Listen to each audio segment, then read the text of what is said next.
You remount the seahorse. Your seahorse glides onward, flicking its little tail faster than ever. You grip the reins tightly, glancing nervously over your shoulder every so often to check for pursuing sentries.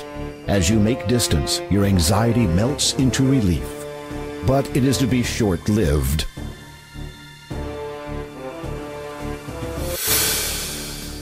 You see a light at the end of the tunnel. You quickly make a dash for the exit. As you emerge, you realize you have only seconds before the guards come out after you. And even if you could outrun them, you're sure the commotion would attract the sentry's attention. Then you'd be in real trouble. Suddenly, you hear a strange voice in your head. He of noble and goodwill, royal trident thou may wield.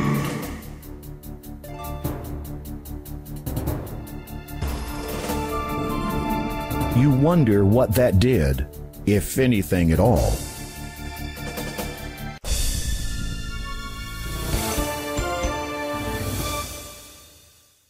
Oh.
The trident guides you back to Neptune's realm.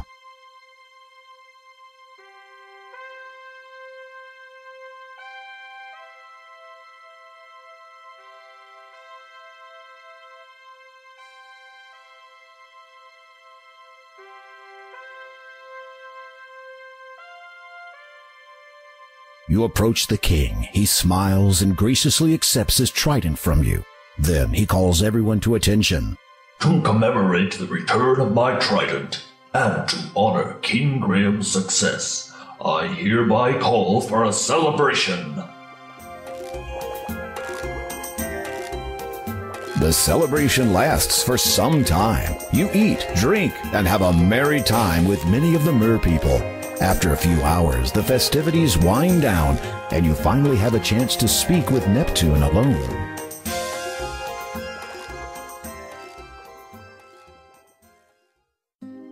The gems of nature represent the 3 stages of life. Water gives birth to life, and thus what I have given you is the first of 3.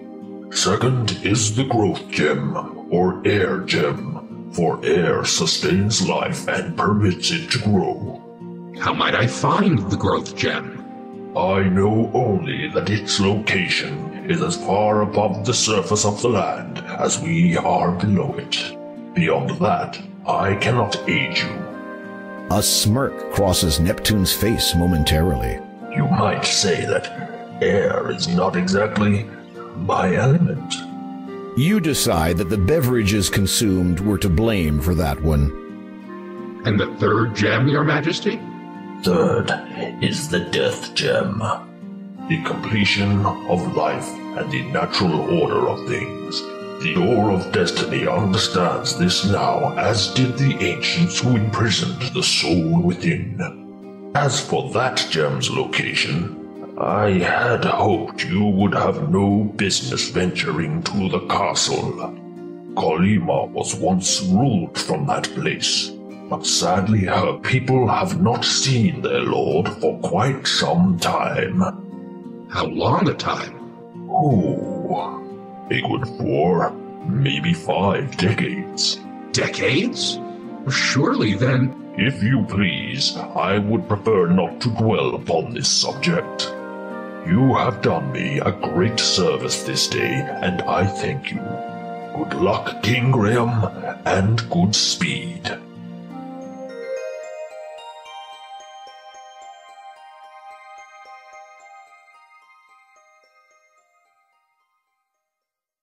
You depart the underwater kingdom and head back towards the surface.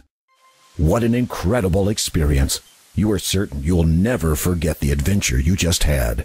Additionally, you have acquired one of the gems. As you resurface, you realize that the magic which allowed you to breathe underwater has now subsided.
You have run into an evil enchanter.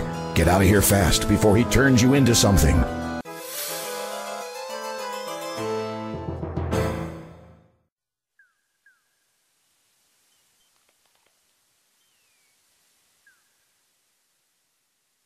You can. You hand the basket to Possum. Thank you, kind sir.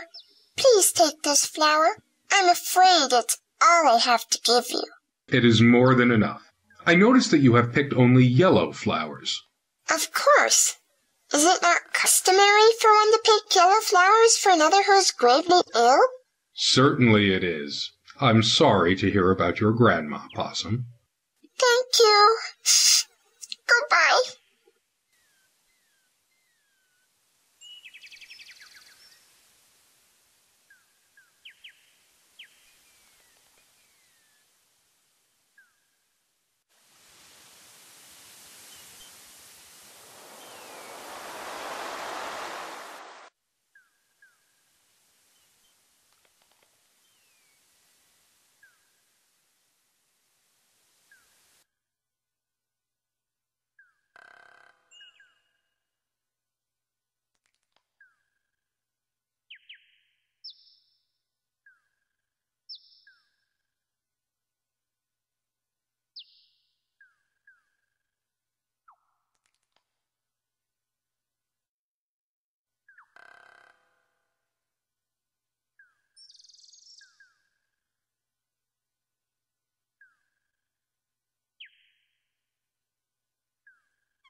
Here, this might help your sneezing.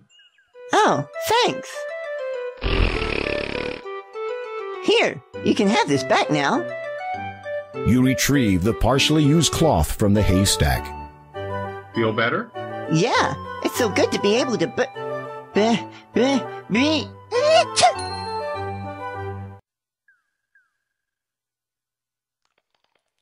You take the silver needle.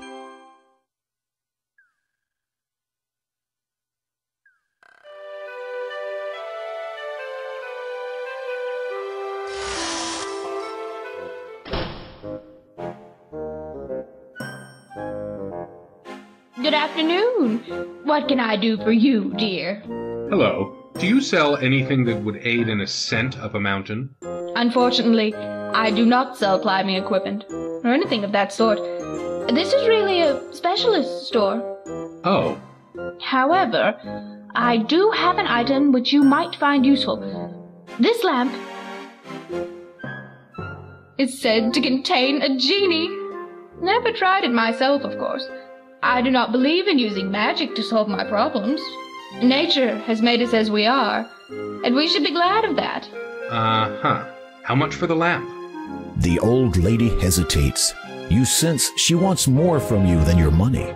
You hope it is not anything that you will regret. Well, seeing as how you are a man who seems adept at taking care of himself, perhaps you could do a small favor for me?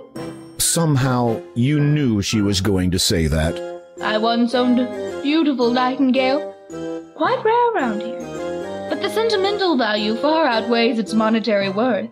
That foul old witch Hagatha has stolen it from me, probably to use in some concoction or another. Her nose screws up in disgust.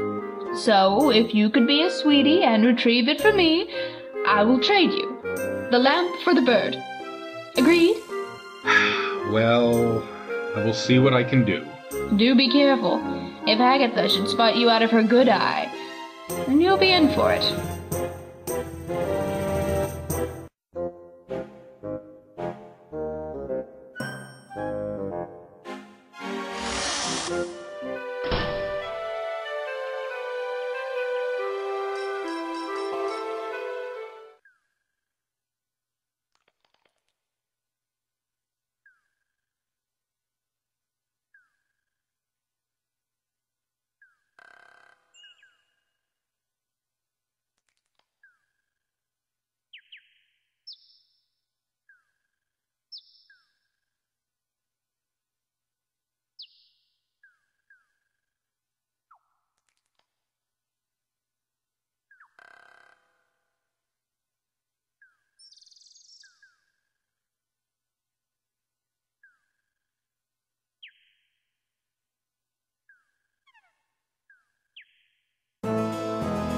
You have run into an evil...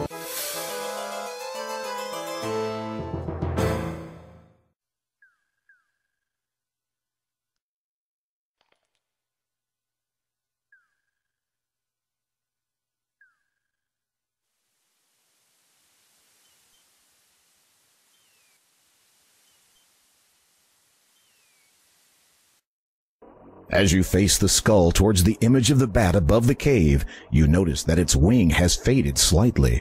However, you suspect that whatever danger the bat represents is still in effect.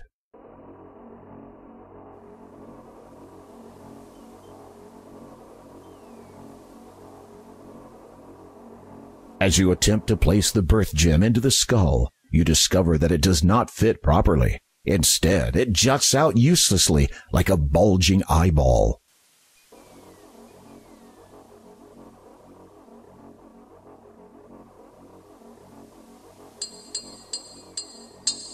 You gently tap the birth gem with the mallet, hoping not to break it.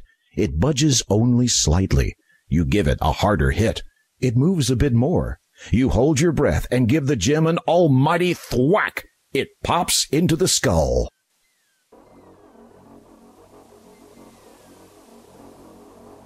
With the birth gem now firmly in place, you turn the leftmost skull so that it faces the bat symbol above the cave entrance. The power of the two skulls combined has caused the bat symbol to disappear. You sense whatever danger it represented has now subsided.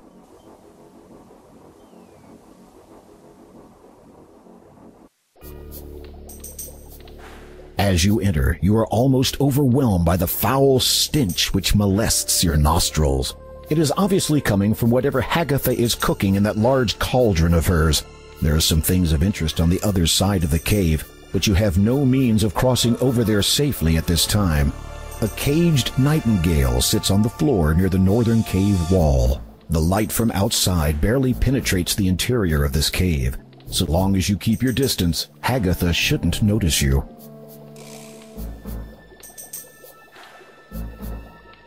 being as quiet as a mouse, you slide your hand inside the cloak to discover a deep pocket.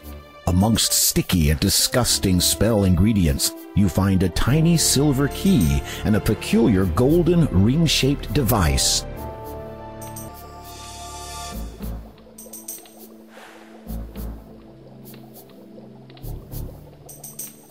You slide the silver key into the lock. It fits. You turn it silently, and the chain falls to the ground.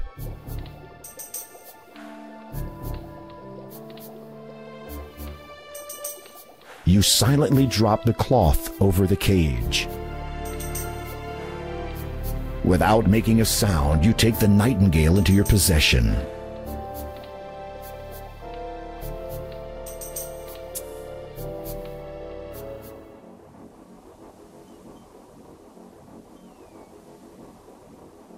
There is no reason to use a mallet just now. You strike the skull with all your strength, and it shatters easily.